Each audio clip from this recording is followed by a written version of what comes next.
Amém.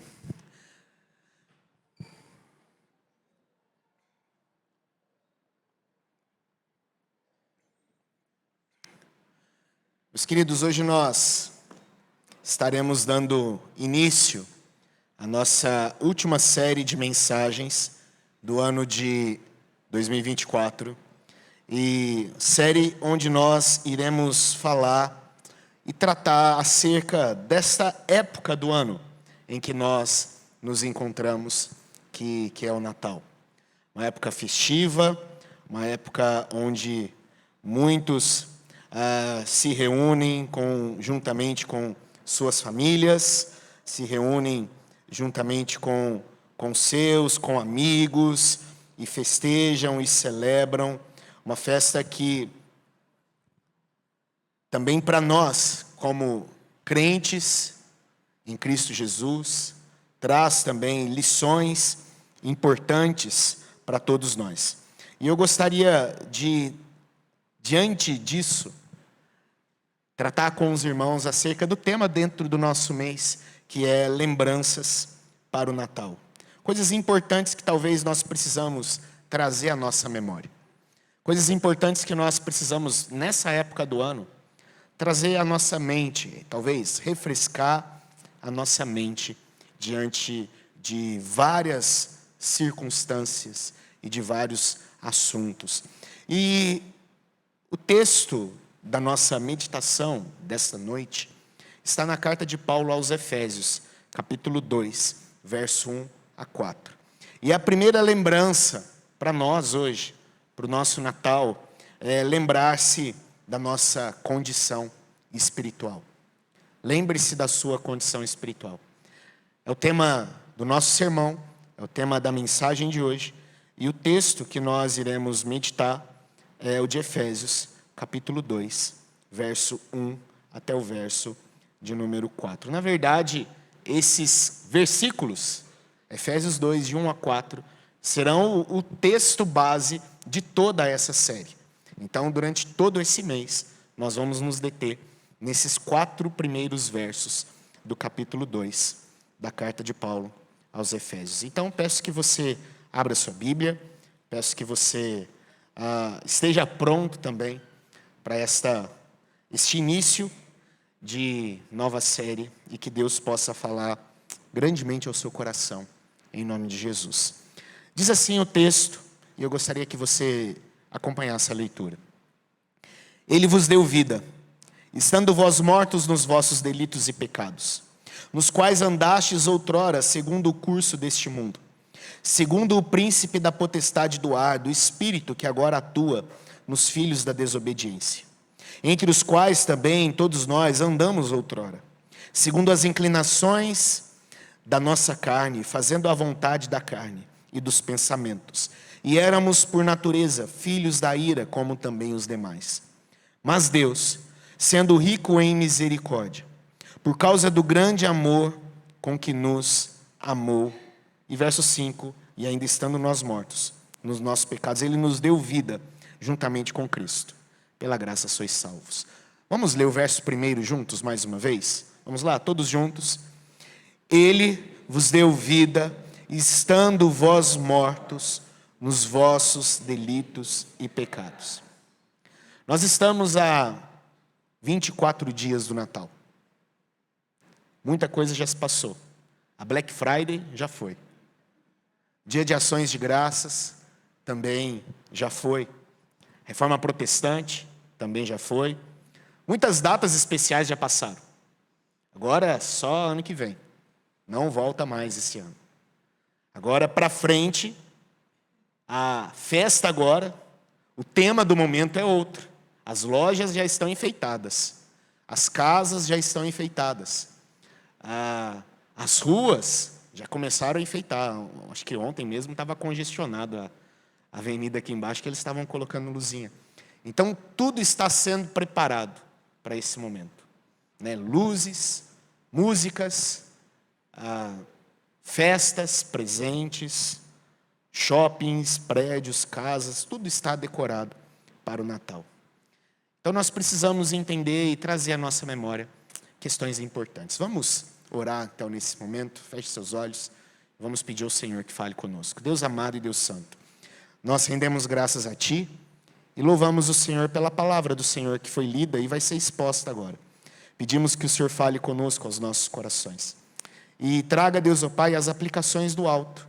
Que saiamos daqui cheios do Senhor. É o que nós te pedimos e oramos no nome de Jesus. Amém. O que se celebra então no Natal, queridos? É bem provável que você já saiba essa resposta de cor. Eu sei que você sabe dela, mas não custa a gente lembrar. No Natal nós celebramos o nascimento do Salvador. No Natal nós celebramos o nascimento de Jesus Cristo. É a festa do amor de Deus pelo seu povo, enviando-nos o Salvador. Não é à toa que o evangelista Lucas, ele vai dizer no capítulo 2, verso 11 do seu livro, a seguinte menção: é que hoje, diz Lucas, vos nasceu na cidade de Davi o Salvador, que é Cristo o Senhor. Natal é então a vinda, o nascimento do nosso Salvador. Tudo bem, ok, sabemos isso. Mas a pergunta então que fica para nós é: será que você sabe o porquê você precisa ser salvo? Será que você tem noção da necessidade sua de ser salvo? Do porquê é tão importante, você sabe disso? Há pelo menos 2 motivos que nós precisamos trazer à nossa mente as reais intenções do nosso Deus em nos salvar. A primeira, nós precisamos saber que precisamos de um Salvador, porque isso traz ao nosso coração um entendimento da preciosidade de Jesus Cristo. Nós passamos a compreender o quão Cristo é precioso para nós. Essa é a primeira razão para essa lembrança. Que quanto mais ansiosamente nós sentirmos a necessidade de um Salvador, tanto mais preciosa será para nós a chegada desse Salvador. À medida que você percebe que você precisa mais e mais desse Salvador, mais precioso se tornará a vinda desse Salvador para você. Então nós precisamos nos lembrar disso. Imagine a cena, se você viu o filme Titanic, tente imaginar a cena daquele cruzeiro enorme se chocando com um iceberg. E ali no filme, a história e os documentários dizem que não havia um bote salva-vidas suficiente para todas as pessoas. Então muitos desesperados começaram a se agarrar em tudo aquilo que podia de alguma forma ajudá-los a se salvar. Foram portas, pranchas, madeiras, coletes, tudo que podia gerar uma chance maior de salvamento, as pessoas se agarraram naquele momento. Com exceção daqueles que, embriagados, viam toda aquela correria, viam toda aquela agitação e apenas zombavam de tudo aquilo. Sempre há aqueles que estão zombando, enquanto as coisas estão completa desordem e um caos está estabelecido. Sempre há os zombadores. E ali não era diferente. Mas a história e o filme, se você se lembrar, você percebe que o navio então naufraga, as pessoas então se agarram, alguns conseguem escapar nos botes, mas vários e vários e vários ficam ali por horas e horas ao léu naquele mar, no frio, tentando se esforçar para segurar naquelas portas, tentando se aquecer de alguma forma, até que de repente uma luz vermelhinha de navios da marinha se aproximando. Algo precioso para eles. A salvação estava chegando. E à medida que aquelas luzes iam se aproximando mais e mais, eles percebiam o quão precioso era esse momento. O desespero estava chegando ao fim. O que isso tem a ver com a nossa mensagem? O que isso tem a ver com o nosso assunto aqui essa noite? E eu queria, queridos, que nós entendêssemos nesse advento, nesse preparo, nesses dias que antecedem o Natal, eu gostaria de ajudar você e também me ajudar a lembrar-me e a você a lembrar e você a sentir a necessidade de um Salvador, entender o porquê um Salvador é necessário, tanto para mim quanto para você. É algo que nós não podemos nos esquecer no Natal. É algo que nós não podemos nos esquecer durante toda a nossa vida cristã, que precisamos de um Salvador.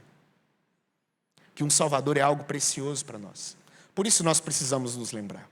É uma preciosidade. E quanto mais nós percebemos isso, mais precioso para nós é a vinda do Senhor Jesus. E uma outra razão é porque é uma ordem bíblica. A Bíblia nos ordena a nos lembrar da nossa situação, de como nós estávamos. É a primeira razão. Nós temos o quão precioso a volta de Jesus. E a segunda, porque a Bíblia nos ordena. O capítulo 2, do verso 1 a 10 de Efésios, ele descreve como Deus nos salvou. É a descrição da salvação. Ele está toda narrada pelo apóstolo Paulo aos Efésios, do verso 1 até o verso de número 10. O texto nos mostra isso de forma muito clara. Descreve como Deus nos salva e é pela graça, por meio da fé, quando ainda éramos náufragos no oceano do pecado. Ele nos salvou. Prontos para que a qualquer momento nós viéssemos a afogar, morrer na condenação eterna. Mas Ele nos salvou. Veja o que o verso 8 ao 10 diz. Efésios capítulo 2. Porque pela graça sois salvos, mediante a fé. E isto não vem de vós, é dom de Deus. Não de obras, para que ninguém se glorie. Pois somos feitura dele, criados em Cristo Jesus para boas obras, as quais Deus de antemão preparou para que andássemos nelas. Pela graça nós fomos salvos. Nós que éramos náufragos nesse oceano de pecado, fomos salvos. Então lá no finalzinho, verso de número 11, veja o que diz o nosso texto. Portanto, lembrai-vos de que outrora vós gentios na carne, chamados incircuncisão, por aqueles que se intitulam circuncisos na carne, por mãos humanas. Paulo termina aqui e inicia o verso 11 dizendo, lembrai-vos, não se esqueçam da situação de vocês, de quem vocês eram. Portanto, a primeira lembrança que nós precisamos ter no Natal é essa. Não podemos esquecer de quem nós éramos, da situação em que fomos tirados, de que éramos náufragos num oceano de pecados, prontos para morrer, prontos para sermos levados. Paulo realmente crê que mesmo depois de a Marinha ter chegado e salvado tantas pessoas ali naquele incidente do Titanic, ter resgatado, salvado vidas, muitos ali, aquelas pessoas não podiam se esquecer a terrível circunstância. Você não pode se esquecer como teria sido a sua vida sem a salvação de Cristo Jesus.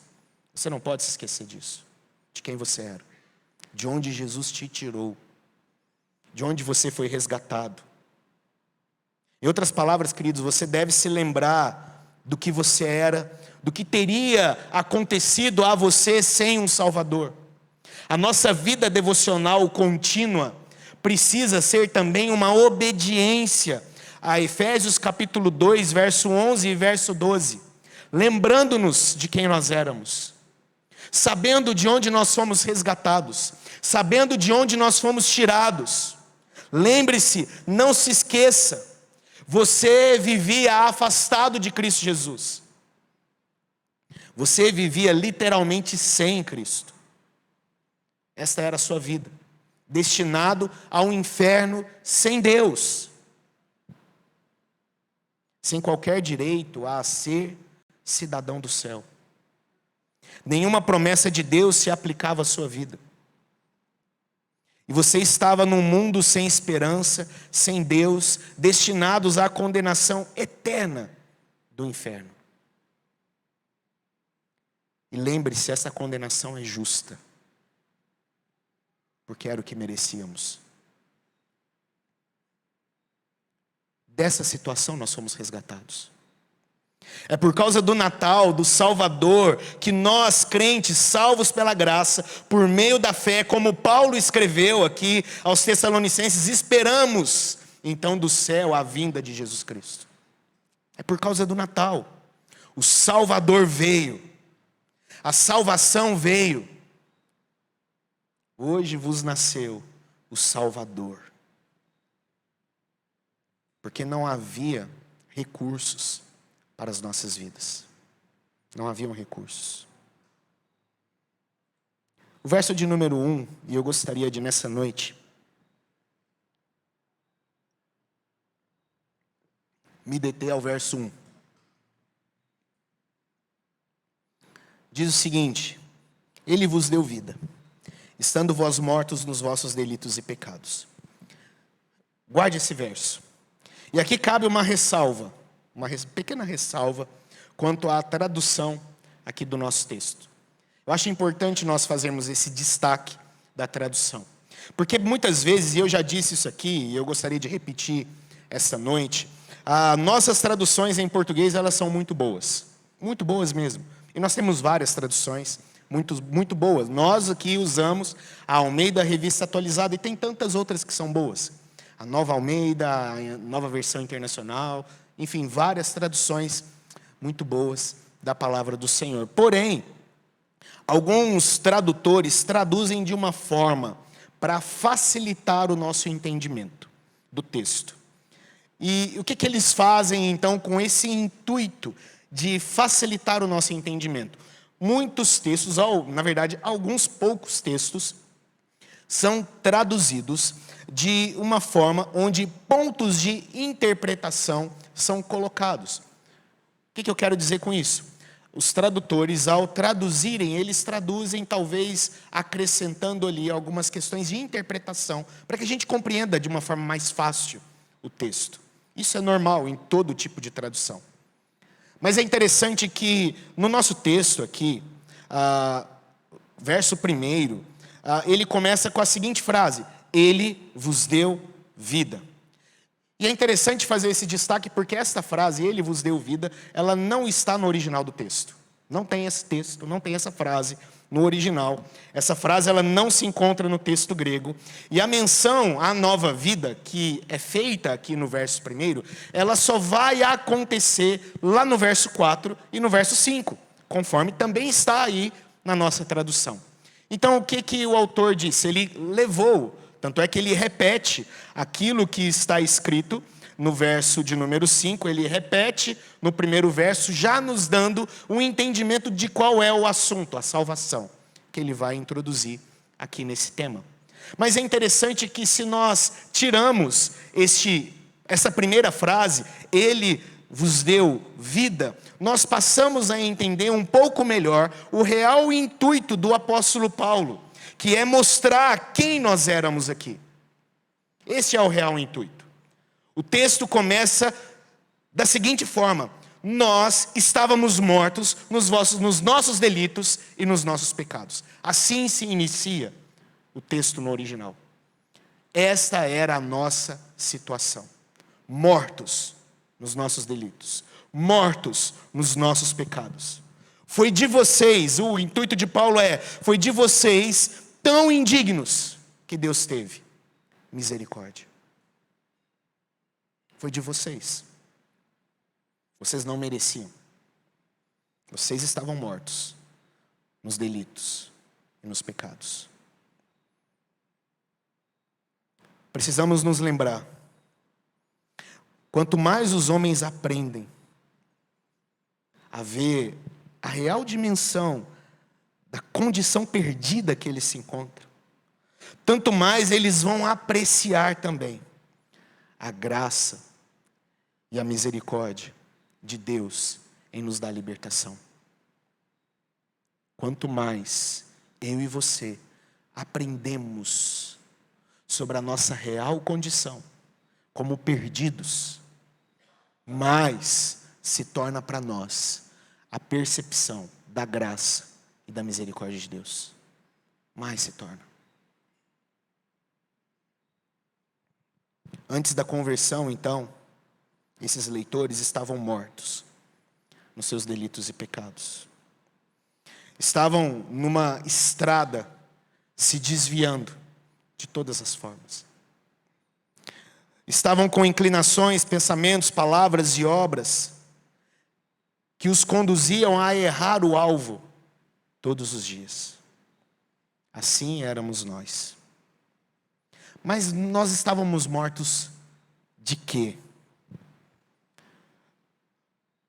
Nós, então, precisamos entender que precisamos de um grande Salvador, porque estávamos mortos. Nós precisamos de uma grande salvação, conforme diz Hebreus capítulo 2, verso 13, porque nós estávamos mortos. E nós estávamos mortos porque éramos pecadores por natureza, é o que diz a palavra do Senhor. Veja o contexto. Há uma frase no verso de número 3 aqui do capítulo 2, muito interessante, que ele diz o seguinte: entre os quais também todos nós andamos outrora, segundo as inclinações da carne, fazendo a vontade da carne e dos pensamentos. E ele vai dizer que éramos por natureza filhos da ira. Por natureza. O que foi traduzido aqui por filhos da ira, no original, traz a ideia de merecedores da ira. Por natureza, nós éramos merecedores da ira de Deus. Em outras palavras, o que o texto nos diz é que tudo o que fizemos para trazer sobre nós a ira de Deus, fizemos por natureza, fizemos por uma inclinação natural. Tudo que você faz para atrair a ira de Deus sobre a sua vida, você faz isso por natureza. É o que o texto nos ensina. Nós éramos, por natureza, filhos da ira, merecedores da ira de Deus. Então nós precisamos de um Salvador. Não apenas porque nós pecamos, mas porque nós pecamos por natureza. Faz parte do nosso cerne. Faz parte da nossa essência sermos pecadores. Faz parte de nós. Outro texto, lá no final de Efésios 2, verso 2, nós lemos que éramos do tipo que recusávamos, filhos da desobediência. É o que diz aqui o verso de número 2. Essa é uma outra maneira de Paulo argumentar que a desobediência, ela está no nosso DNA. Ela está dentro de nós. A rebelião corre no nosso sangue. Corre dentro da nossa natureza. A rebelião, ela está, nós herdamos de Adão o pecado original. O pecado que nós herdamos é também o pecado que eu e você praticamos também. Mortos, porque nós somos pecadores por natureza.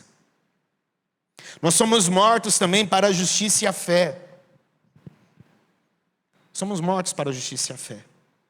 Aliás, parece que sempre nós estivemos bem vivos e ativos dentro da nossa rebelião.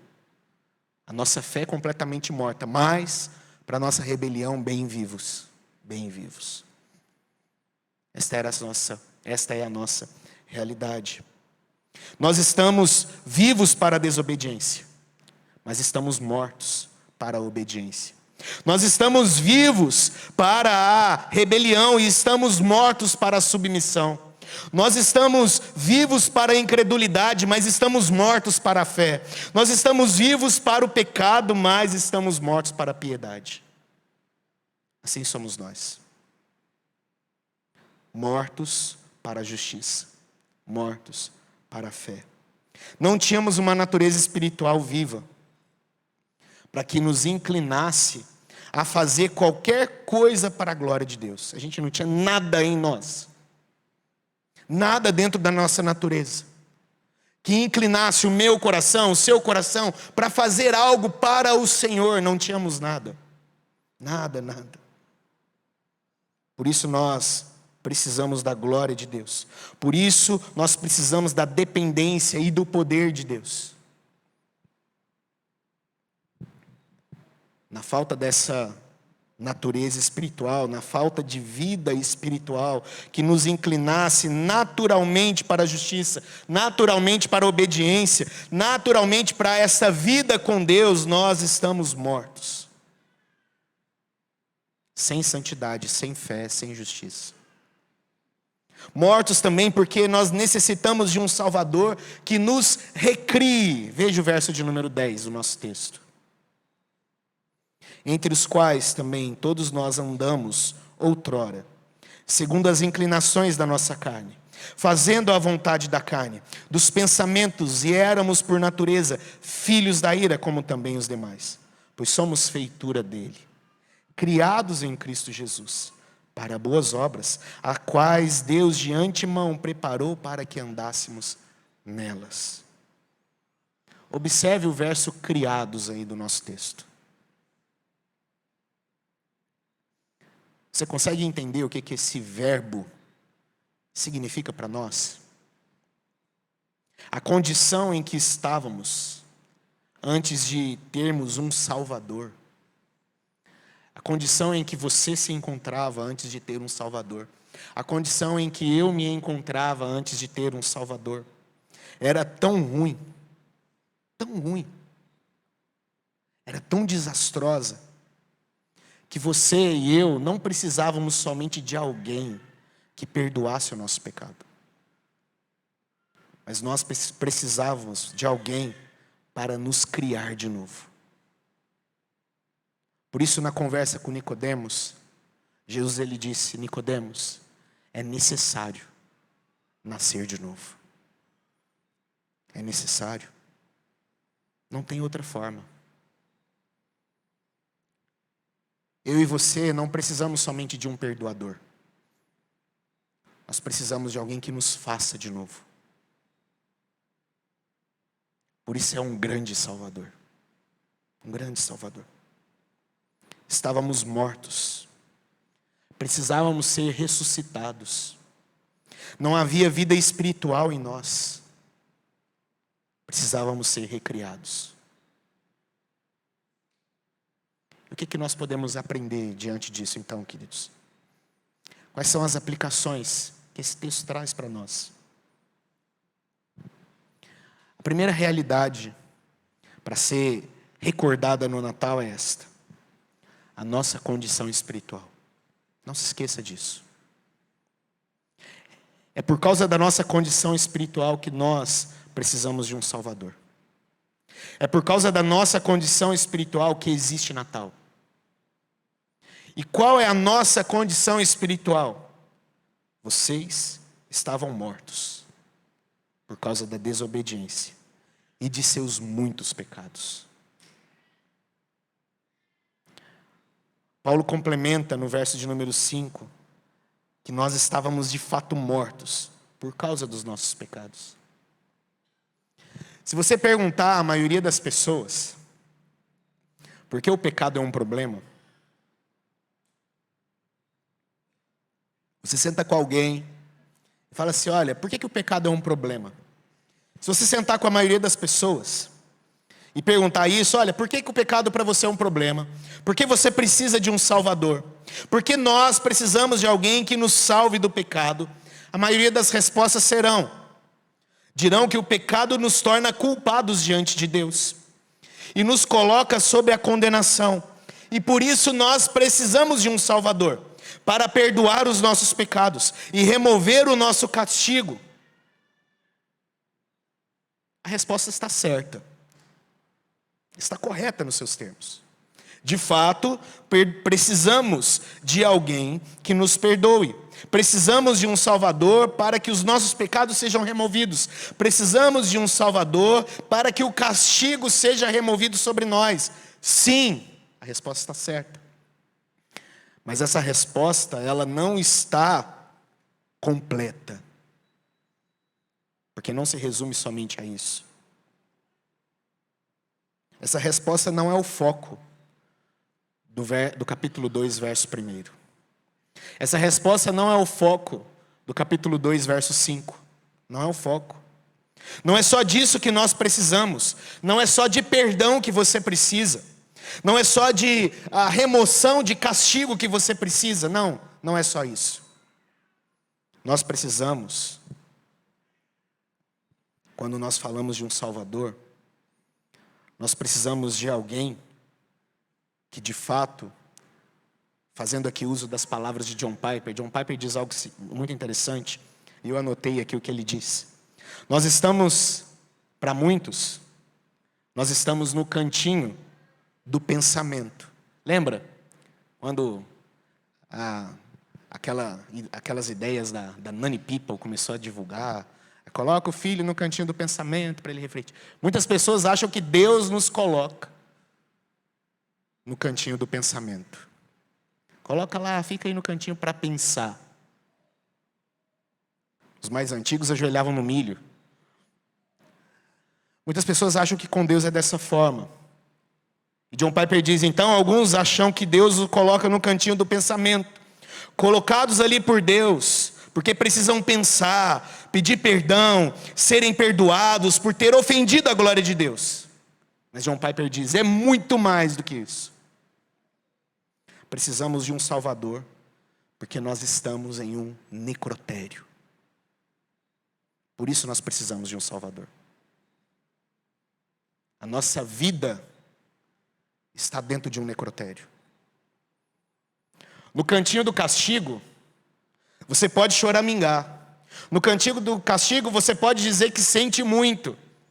No cantinho do castigo, você pode até falar assim, não, Deus, eu não vou fazer isso de novo, eu prometo ser um bom menino a partir de amanhã. Eu prometo ser obediente. No cantinho do castigo você pode até tentar fazer coisas boas. E às vezes até consegue. Mas nós não estamos num cantinho de castigo. Nós estamos em um necrotério. E no necrotério nós não podemos fazer nada. Nós só estamos mortos. E essa é a realidade. Por isso, o pensamento arminiano, ele não faz nenhum sentido. Porque nós não estamos nessa condição de poder tentar fazer alguma coisa para receber salvação. Não estamos nessa condição. Estamos em um necrotério, mortos nos nossos delitos e pecados. E um morto não faz nada além de estar morto. Nada, nada. O que Paulo está dizendo aqui para nós, capítulo 2, verso 1, é que antes de sermos perdoados, nós precisamos de fôlego de vida.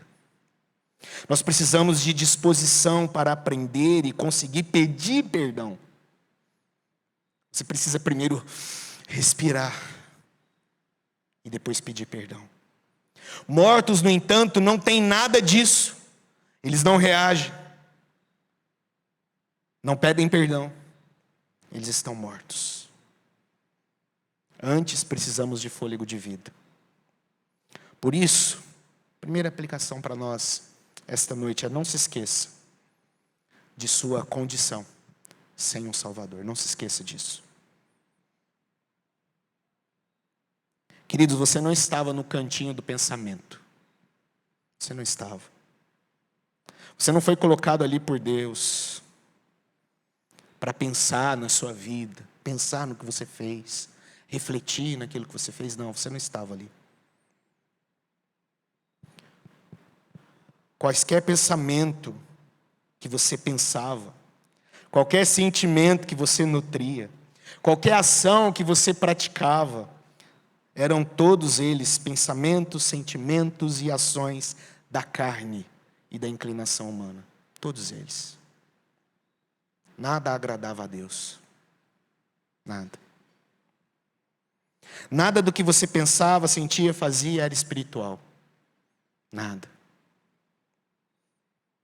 Tudo o que pensávamos, sentíamos, fazíamos porque era por natureza.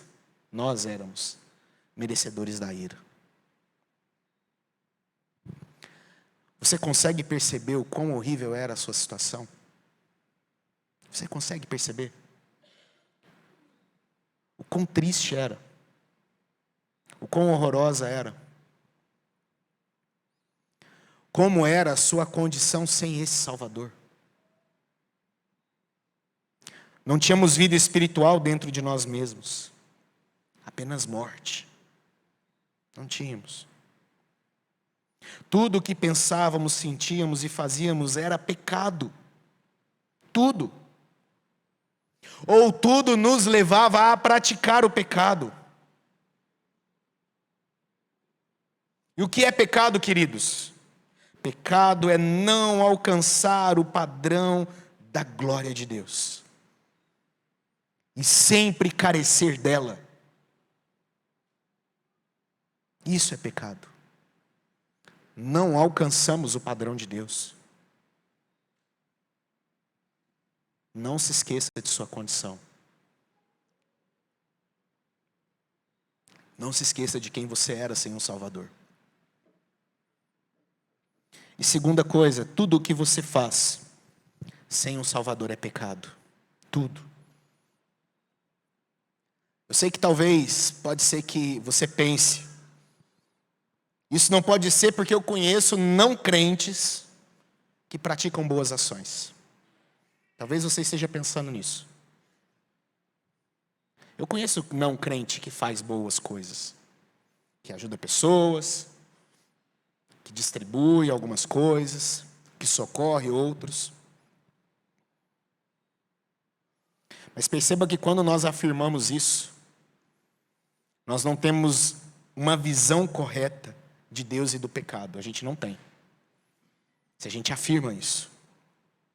Quando você julgar o que é pecado e o que é justiça ou retidão, não pense apenas no homem. Não pense. Porque quem determina o que é pecado, justiça e retidão é Deus. Então o padrão é dele, não é meu e nem seu. Talvez as coisas até pareçam boas na régua humana, mas na régua de Deus não. Não, a régua de Deus é diferente.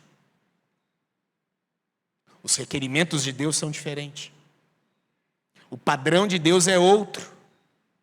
A história com Deus é diferente. Ele é digno de todo o nosso amor. Ele é digno de toda a nossa confiança. Ele é digno de toda a nossa honra. Ele é digno de toda a nossa gratidão. Ele é digno de toda a nossa obediência. Ele é digno de toda a nossa adoração. Sim, é verdade que Ele é digno. As pessoas podem até construir creches, hospitais, podem alimentar os famintos, educar os analfabetos, mas se isso não brotar da fé em Deus, se não fizermos isso para render toda a glória a Deus, se não tivermos isso como o grande objetivo, a salvação dos outros, tudo o que fazemos é pecar em relação a Deus.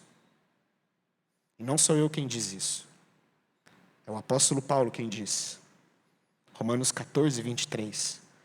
Tudo o que não provém de fé é pecado. Por mais que seja muito bom, mas se não provém da fé, é pecado. Mas ajuda muita gente, mas se não provém da fé, o padrão de Deus é outro. A régua de Deus é outra. Gostaria de encerrar, queridos, encorajando você. Talvez você esperava uma mensagem um pouco mais leve sobre Natal. Mas nós não podemos nos esquecer o porquê o Natal existe. O porquê o nosso Salvador veio ao mundo.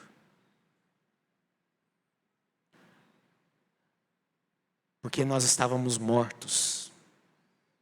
E é somente Ele pode, e que podia, e faz, e tira as nossas vidas desse estado de morte. É somente Ele. João 5, 24 e 25 diz: em verdade vos digo, quem ouve a minha palavra e crê naquele que me enviou, tem a vida eterna. Não entra em juízo, mas passou da morte para a vida. Em verdade vos digo, que vem a hora e já chegou, em que os mortos ouvirão a voz do Filho de Deus, e os que ouvirem, viverão. Se há alguma vida espiritual dentro de você, querido, Você deve isso à voz soberana e graciosa do Salvador, que ecoou na sua alma, que ecoou no seu coração. Então adore a Ele. Celebre sim o Natal, mas continue celebrando o Natal durante os 364 dias restantes do ano. Porque não é só um momento. Ele te deu uma vida eterna, maravilhosa. Então continue festejando e celebrando esta vida que Ele concedeu. Se você ainda não tem vida em Cristo,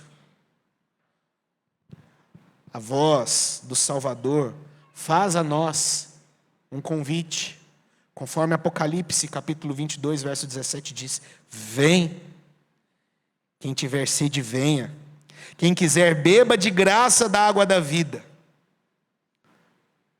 Por isso o convite para nós é: vem, beba e viva eternamente. A sua condição espiritual requer um Salvador. E eu não posso ser esse Salvador. O seu dinheiro não pode ser esse seu Salvador.